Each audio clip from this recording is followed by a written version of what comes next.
Ano, auntie? Natikman mo? Masarap? Yummy. Meaty siya. Hindi siya parang yung ibang klase siomay. Ibang klase siya. Okay. Siomay kasi na yung dyan o na harina. Talaga? So, dagdagan pa natin ang ating sauce. Alam mo, sakto lang yung sauce ko. Ako, dinilute ko na ito sa other ingredients, yung soy sauce. So, hindi na siya talaga. So, tikman na natin, mga bebs. Tikman natin. Naka-video? Naka-record?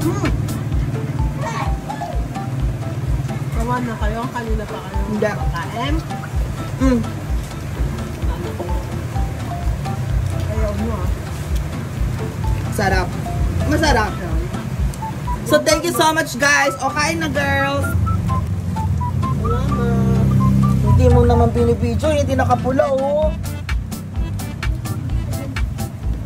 Ako na nga. So, titikman ko na ito dahil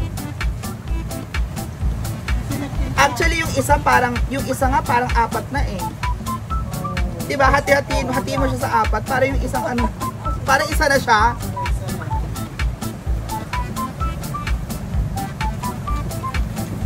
Sino gumawa? Yung mga mahilig sa maanghang, lalong masarap.